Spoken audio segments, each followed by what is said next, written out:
नमस्कार दोस्तों, कैसे हैं आप लोग? स्वागत है मेरे यूट्यूब चैनल पर।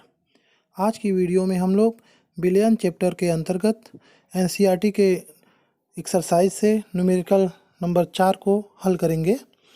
तो जो लोग बिलियन चैप्टर के वीडियो को नहीं देखे हैं, हमारे चैनल के प्लेलिस्ट में उसका पूरा वीडियो है, उसे अवश्य देख लेंगे। तो चलिए हम लोग क्वेश्चन नंबर 4 एनसीईआरटी के क्वेश्चन को हल करेंगे। तो सबसे पहले हम क्वेश्चन को पढ़ेंगे।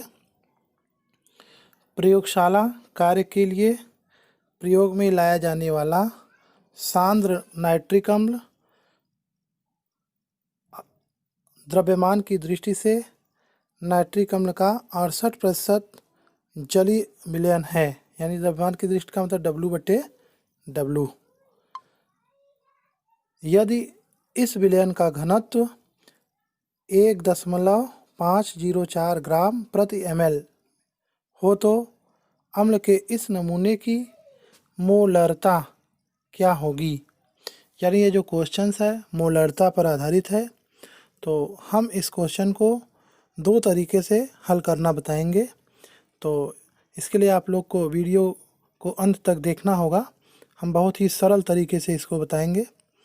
तो यहाँ पे देख ही सकते हैं कि ये विलयन में क्या क्या दिया है।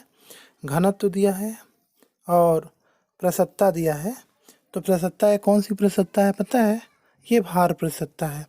भार प्रसवता में हमें विलयन के भार को 100 ग्राम लेना होता है और विलय के भार जितना प्रसवता होता है उतना ग्राम, यानी सभी मात्राओं को ग्राम में लेते हैं। तो चलिए इसको हम लोग हल करते हैं।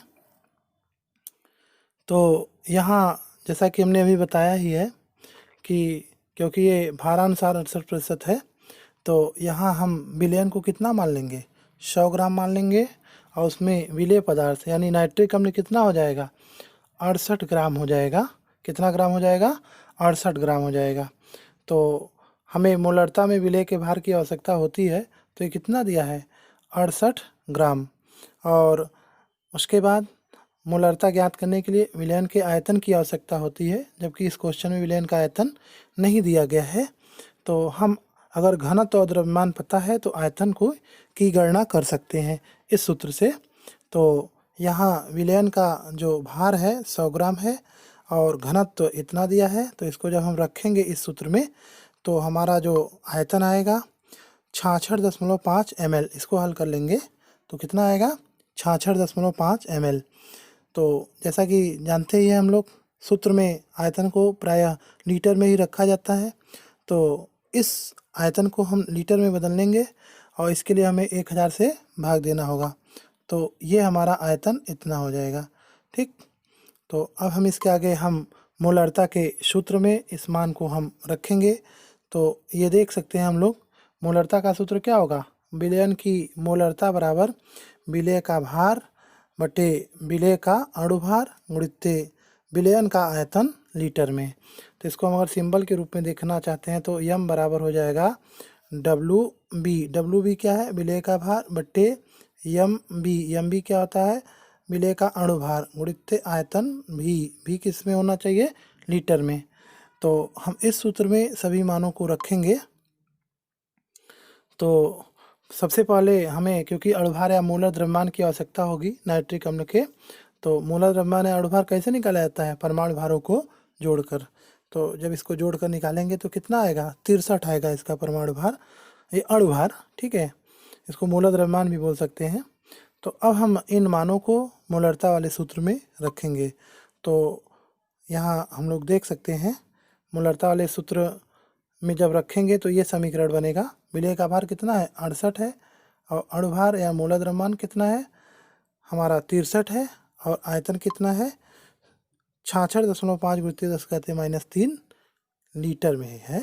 ठीक है, तो जब इसको हम लोग हल करेंगे तो ये प्राप्त होगा और फाइनली जब इसको हम हल करेंगे तो हमारी मोलरता जो आएगी 16.23 मोल प्रति लीटर। तो उम्मीद है आप लोग को समझ में आ गया होगा। अब हम इसको दूसरी विधि से भी हल करना बताएंगे। तो दूसरी विधि जो है घनत्व और मोलरता में संबंध पर आधारित सूत्र पर आधारित है ये। इससे हम डायरेक्ट इसको हल कर सकते हैं। ये सूत्र हमें पता होना चाहिए। अगर विलयन में भार प्रतिशतता ज्ञात हो और घनत्व भी ज्ञात हो तो हम इस सूत्र का उपयोग करते हुए क्वेश्चन को सॉल्व कर सकते हैं। तो विलयन की मोलरता बराबर क्या हो जाएगा, x प्रतिशत क्या है यहाँ, भार प्रतिशतता है। उसके बाद घनत्व फिर गुणित 10 बटे विलेय का अणुभार या मोलर द्रव्यमान। तो इन मानों को जब हम रखेंगे तो ये समीकरण बनेगा, और जब इसको हम लोग हल करेंगे तो पुनः मोलरता क्या आएगी, 16.23 मोल प्रति लीटर, जो कि देख सकते हैं हम लोग पिछले में भी यही आया है। तो इस तरीके से ये क्वेश्चन नंबर 4 हल हुआ। तो आज की वीडियो में बस इतना ही। आप लोग मेरे चैनल को लाइक करें और सब्सक्राइब करें तथा बेल आइकन को दबा दें। मिलते हैं अगली वीडियो में।